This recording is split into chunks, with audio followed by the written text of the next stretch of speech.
धर्म के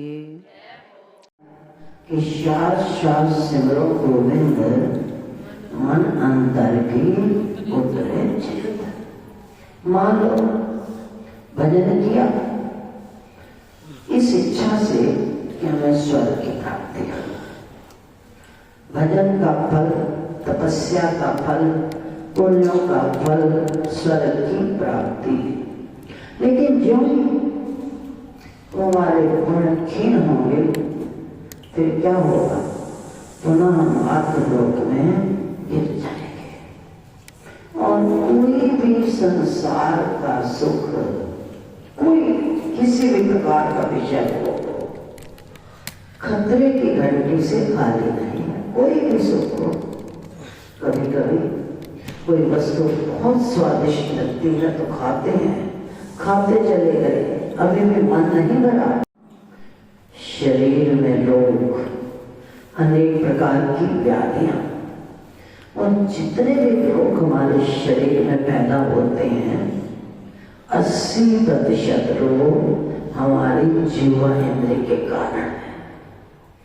अगर इस जीवा इंद्रिय पर हम नियंत्रण करें तो 80% रोगों से हमें मुक्ति प्राप्त हो सकती है, और 20% रोग जो होते हैं वो प्रारब्ध भोग है, वो हमें भोगने ही पड़ेंगे।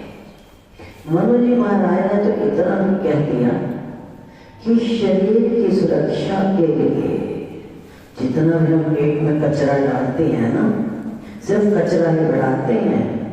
बुखार, खांसी, जुकाम, सिर दर्द, घुटने दर्द, कमर दर्द, सारे के सारे दर्दों की मूल जड़ ये हमारी जीवा इंद्रिय है। तो मनु जी महाराज ने कहा कि शरीर की सुरक्षा के लिए केवल 39 तोले जो भोजन होता है ना, यही पर्याप्त है।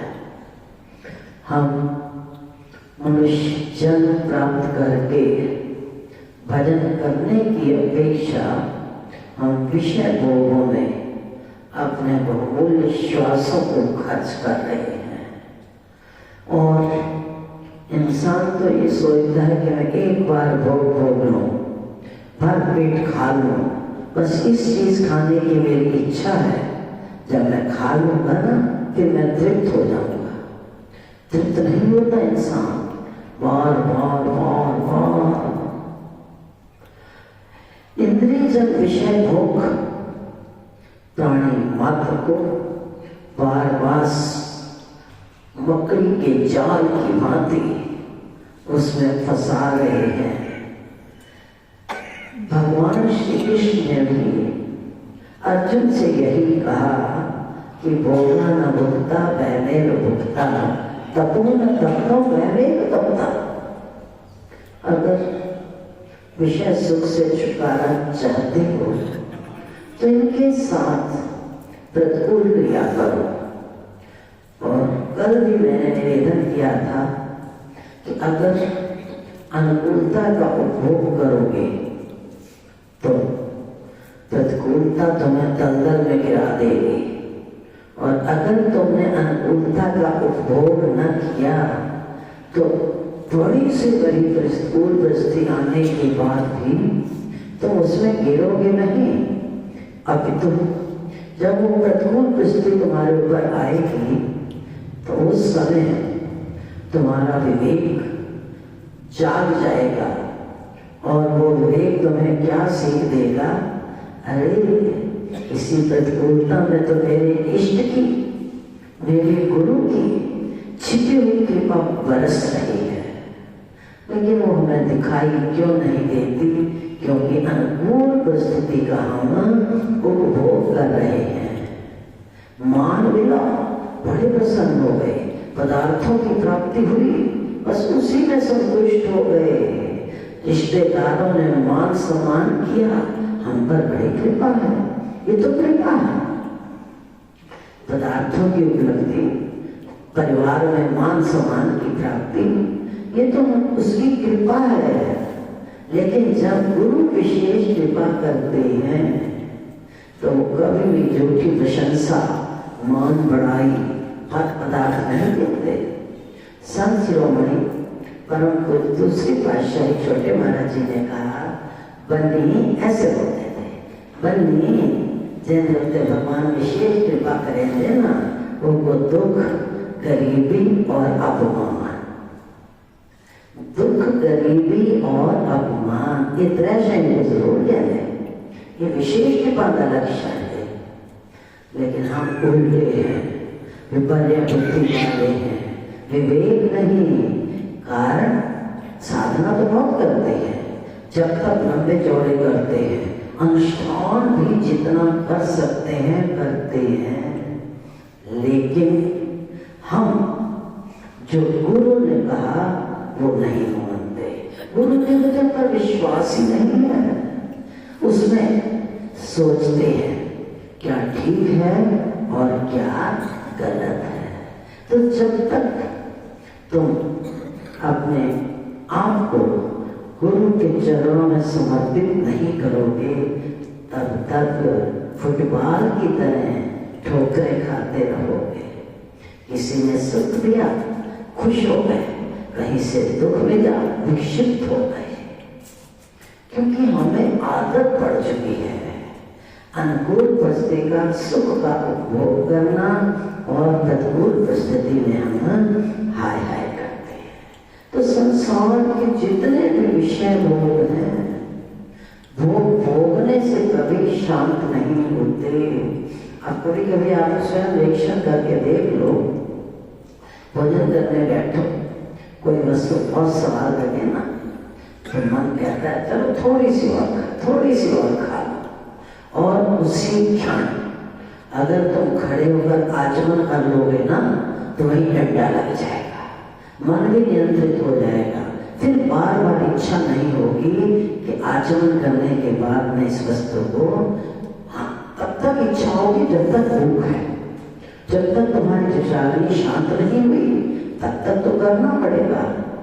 लेकिन संत कहते हैं कि अगर तुम्हें 2 रोटी की भूख है तो 1.5 रोटी खाओ, 1.5 की है तो 1 खाओ, 1 की है तो आधी खाओ, आधी है तो 1 गिलास खाओ, और अगर 1 गिलास की भूख है तो दूध पीकर सो जाओ। क्योंकि जो अंतःकरण के 4 भाग संतों ने कहे हैं, वो क्या कहते हैं, 1 भाग तो भरो तरल पदार्थों से, दूध, जूस, चाय आदि से, और 1 भाग भोजन आदि से। लेकिन तो शेष जो बचे हुए भाग है ना, उन्हें भजन के लिए खाली छोड़ो। फिर तुम देखो भजन करना नहीं बनेगा, फिर भजन का रस तुम्हें प्राप्त होगा, तुम्हारी मनोवृत्ति उस रस में सराबोर रहेगी। भजन नहीं भी करोगे, आनंदमयी रहोगे। और क्या कहते हैं कभी, अरे आज बड़ा अच्छा लग रहा है, समझ नहीं आ रही क्या है, क्यों? क्योंकि 2 भाग जो है हमारे भजन के लिए खाली है। इसी प्रकार से किसान को रास्ते में एक लाल की प्राप्ति हुई, बड़ा प्रसन्न हो गया, लेकिन दुर्भाग्यवश उस लाल की कीमत का उसे ज्ञान नहीं था, ये लाल कितना कीमती है। बेटे को दिया, हलवाई की दुकान पर गया, भागते भागते 1 किलो मिठाई तोड़ दी। हलवाई अचानक दुकान पर नहीं था, बेटे ने मिठाई तोड़ दी, लेकर भागा, सोचने लगा कहीं गलती से भी हलवाई आ गया ना तो मिठाई छीन लेगा और वो कहेगा इतनी सारी मिठाई। दौड़ कर आ गया, बड़ा पसंद हुआ, इतने छोटे से लाल की कीमत। संत कहते हैं यह स्थिति उस किसान की नहीं, विचार दृष्टि द्वारा देखा जाए तो संसार के अधिकांश प्राणियों की भी यही स्थिति है। एक अंतर पर विषय न भाई, स्वर्गो स्वर्ग अंत दुखदाई। स्वर्ग का सुख के अंत में 2 का ही कारण है। नर्तन पाए विषय मन देगी, मनुष्य जन्म मिला, अपने इस मन को विषय विकारों में लगा दिया तो फल क्या मिला? पलट सुधाते शठ विष अमृत को छोड़कर हम विष का पान कर रहे हैं। पारस मणि देकर उसके बदले किसान के लड़के की तरह एक कांच का टुकड़ा लेकर बड़े प्रसन्न होते हैं। लेकिन हमें इस बात का विज्ञान नहीं कि ये जन्म बार बार मिलने वाला नहीं है। न जाने कब हो कर करना न देही और देत ईश बिनो हेतु समय किसी समय उस परमात्मा के दिल में हमारे लिए करुणा जागृत हुई, करुणा पैदा हुई। भगवान ने सोचा ये बेचारा बार बार घटी यंत्र के न्याय कभी जलचर थलचर नपचर अनेक योनियों में भटक रहा है। दया हुई तो उसने कहा चलो एक बार मैं इससे मनुष्य जन्म दे देता हूँ, देखता हूँ कि श्वासों की पूंजी को प्राप्त करके ये मुझे प्राप्त करने का प्रयास करता है या नहीं करता।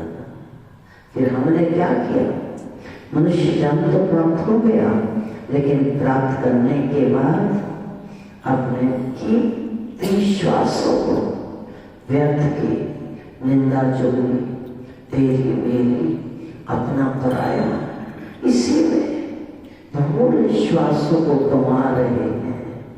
और जब ये श्वासों की पूंजी समाप्त हो जाएगी उस समय सिर्फ धुन कर पछताते हैं, हे परमात्मा बस थोड़ा सा समय और दे देता है पर नहीं देता।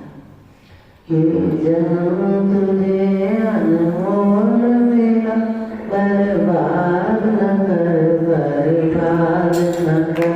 ये जन्म तुझे अनमोल मिला, बर्बाद न कर बर्बाद न कर। ये जन्म तुझे अनमोल मिला, बर्बाद न कर बर्बाद न कर। ये जन्म तुझे अनमोल मिला, बर्बाद न कर बर्बाद न कर। कर देख अमल हरि नाम सेवा, फरियाद न कर फरियाद न कर। कर देख अमल हरि नाम सेवा, फरियाद न कर फरियाद न कर। ये दुख जो तुझको मिलता है, पापों का कर्जा चुकता है। ये दुख जो तुझको मिलता है, पापों का कर्जा चुकता है। ये दुख जो तुझको मिलता है, पापों का कर्जा चुकता है। ये दुख जो तुझको मिलता है, पापों का कर्जा चुकता है। जो कह दिया वो मिलता है, फरियाद न कर फरियाद न कर। जो कह दिया वो मिलता है, फरियाद न कर फरियाद न कर। ये जन्म तुझे अनमोल मिला, बर्बाद न कर बर्बाद न कर। हमारी मनोस्थिति क्या है, व्यर्थ के झूठे भौतिक पदार्थ जब प्राप्त हो जाते हैं ना तो अपने आप को बहुत मान समझते हैं। हमारे पास तो सब कुछ है, माफ करना, सब कुछ होते हुए भी हमारे पास कुछ भी नहीं है। 4 पुत्रों से एक पुत्री लाभ बना बेहतर है। 4 पुत्रों के अपेक्षा एक पुत्री लाभ होना बेहतर है, अगर वो पुत्री सत्संग व भजन सिमरन में लगी है।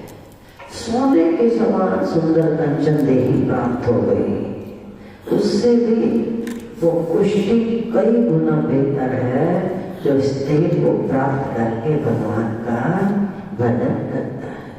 क्योंकि भक्ति तात अनुपम सुख मूला, मिले जो संत हो ही अनुकूला। भक्ति की प्राप्ति हमारे जब तक हमारे साधन हमारे अनुष्ठानों का फल नहीं है। अब तो भक्ति तो केवल तब प्राप्त होती है जब संत इसके अनुकूल हो जाते हैं, अर्थात जब संत इस पर प्रसन्न हो जाते हैं। सूर्य व चंद्रमा तो समय के अंतर्गत उदय व अस्त होते हैं, लेकिन जो संत की अहत की कृपा है वो जीव पर प्राणी पर हर समय बरसती है। लेकिन उस कृपा की जो अनुभूति है ना, वो हम नहीं कर सकते। मन मलिन होने के कारण कृपा होते हुए भी हमें दिखाई नहीं देती। भगवान तो कई बार ऐसी ऐसी विलक्षण लीला रचा देते हैं जो जल चक्षुओं से, बुद्धि के नेत्रों से हम बिल्कुल समझ नहीं आती है। इसी प्रकार एक बार जब अर्जुन को अहंकार हो गया तो भगवान ने एक बड़े विलक्षण लीला दिखा दी। अर्जुन को साथ लेकर, अब बाहर से देखा जाए तो भगवान अर्जुन को कितना मान दे रहे हैं। भगवान साला है अर्जुन के, व्यवहार में भी पूरा है, मान सम्मान भी पूरा है, लेकिन जहां अर्जुन को अहंकार होता है वही चपेट मारकर उसके अहंकार को तो। लेकिन हम क्या चाहते हैं? मान सम्मान तो दो, पदार्थ दो, लेकिन हमें चपेट मत मारो। और जो चपेट नहीं सहन कर सकता वो कभी भी उस तत्व की प्राप्ति कर नहीं सकता। भगवान अर्जुन को साथ लेकर जंगल में चल पड़े। वहां जाकर जंगल में शिकार खेलने के लिए गए। अब प्रेरणा तो उसी की होती है। हर क्षेत्र में, हर प्राणी में, हर क्रिया में उस परम पिता परमात्मा की प्रेरणा। तो भगवान की प्रेरणा से अर्जुन प्यास से व्यथित हुआ और वहां पर एक कुआं चल रहा था। अर्जुन सोचता था ना कि मैं भगवान का प्यार, यही बोल हम भी करते हैं। हम सोचते हैं कि हमें विशेष हक है उसके, न जाना प्रबुद्धता देनिया तो केड़िया लगा में खेलता, न जाने उसके भक्त कहाँ कहाँ छिपे पड़े हैं और इतने गुप्त हैं उनके विषय में तो हम कभी सोच भी नहीं सकते। क्या ये भी भक्त हो सकता है? कुआं चल रहा था। अर्जुन ने शेर से कहा तो हट जा यहाँ से, पीछे हट और मैं पानी पी लूं। तो शेर ने कहा अरे क्या बात करता है, मैं खुद प्यास से बड़ा व्याकुल हूं, मैं कैसे यहाँ से हट जाऊं? तो अर्जुन कहता है अरे भाई तू बड़ा मूर्ख है, कुएं के पास खड़ा है, पानी चल रहा है, रहट चलती है, जो गाँव में रहट चलती है, और फिर भी तू कहता है मैं प्यासा हूं, पानी कभी पी लेता। तो उसमें शेर के रूप में भगवान समझ लो अर्जुन को प्रेरणा देने लगा। अरे मैं तो भगवान का श्वास श्वास सिमरन कर रहा हूँ, पहले मेरी जगह तू सिमरन कर, तब मैं पानी पी सकता हूँ। अगर मैं पानी पीता हूँ तो मेरा सिमरन छूट जाता है। इसीलिए हम तो सोचते हैं कि हम पर विपत्ति आ गई और धन पदार्थ मिले तो संतुष्ट हो गए, लेकिन रामचरितमानस में कह हनुमंत विपत्ति प्रभु सोई और जब तब सिमरन भजन न होई। विपत्ति का क्षण तो वही होता है जिस क्षण हमारे द्वारा भजन और सिमरन छूट गया। जब शेर के मुख से अर्जुन ने ये सुना तो अर्जुन का जितना भी अहंकार था सारा का सारा चूर चूर हो गया और कहने लगा मैं तो अपने आप को सोचता था कि मैं तो भगवान का विशेष भक्त हूँ, मैं बहुत आज्ञाकारी हूँ, भगवान मेरे साथ प्यार करते हैं, पर हम ये नहीं जानते झूठा मान मिला, पदार्थ प्राप्त हो गए, बड़े खुश हो जाते हैं। हम पर तो बड़ी कृपा है, ये तो मात्र कृपा है। भगवान जो असली भक्ति होते हैं ना, उसे छिपा कर रखते हैं। यही बात एक बार लक्ष्मी ने विष्णु भगवान से कहा, महाराज आपके भक्त कितना सिमरन करते हैं, आपको पुकारते हैं, सत्संग में आंसू बहाते हैं, मैं खुद देख कर आई हूँ। भगवान ने कहा, लक्ष्मी माया के पुजारी हैं लोग संसार के, हम तो हैं भूखे केवल प्रेम और प्यार के। माया के पुजारी हैं लोग संसार के, हम तो भूखे केवल प्रेम और प्यार। भगवान ने कहा, लक्ष्मी ये सब माया के पुजारी हैं। लक्ष्मी ने कहा, महाराज आंखों देखी बात पर मैं विश्वास क्यों ना करूं? भगवान ने कहा, ठीक है, जाओ, जो तुम्हें दिखाई दे रहा है उन सबको संतुष्ट करो।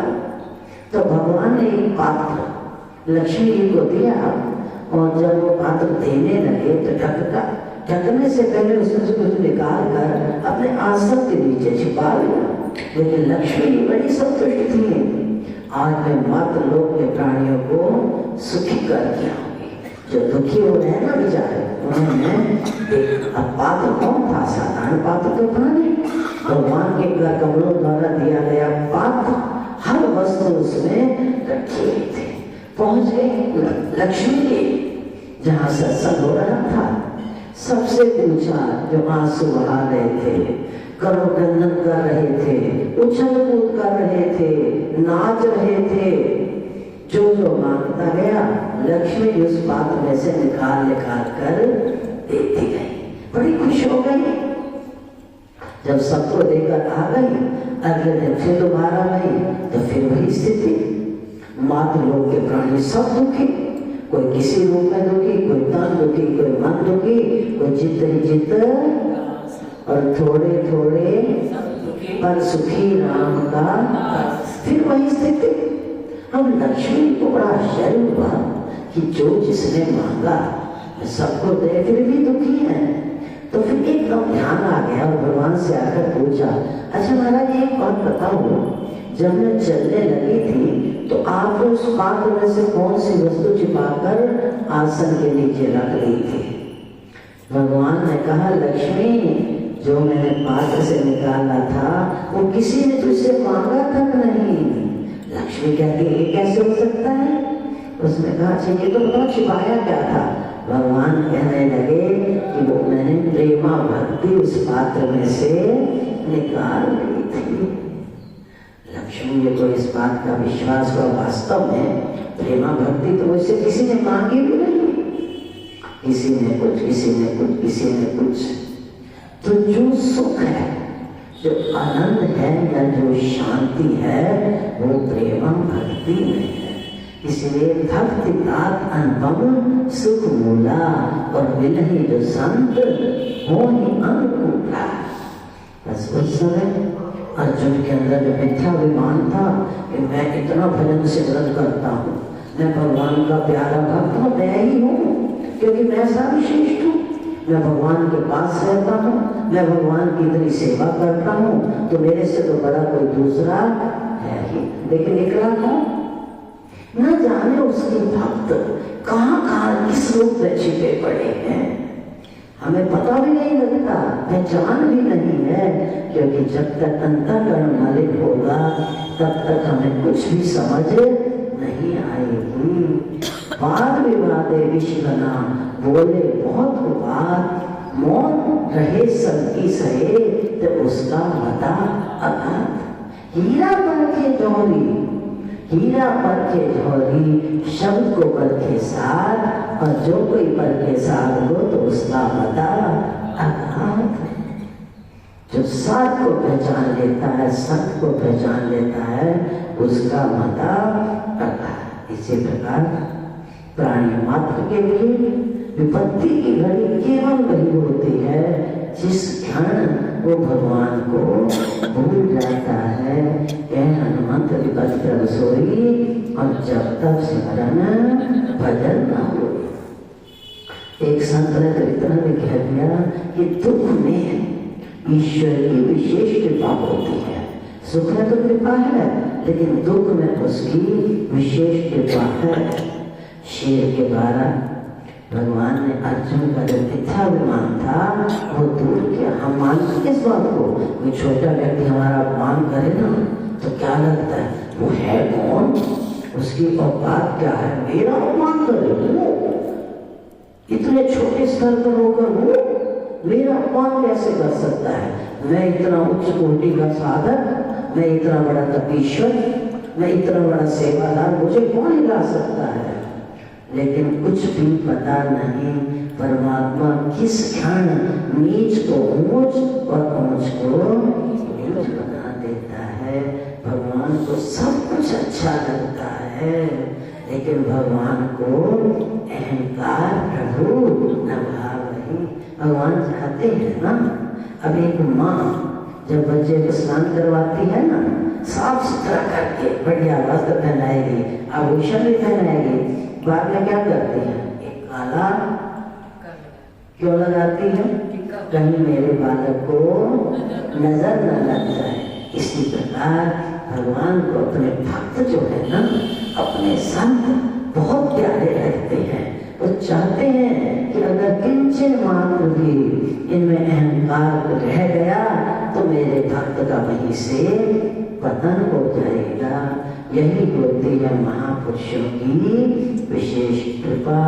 बस जो प्रतिकूल परिस्थिति में उनकी विशेष कृपा की अनुभूति कर सकता है, ये समझो कि उसका भक्ति पथ में कदम आगे बढ़ रहा है।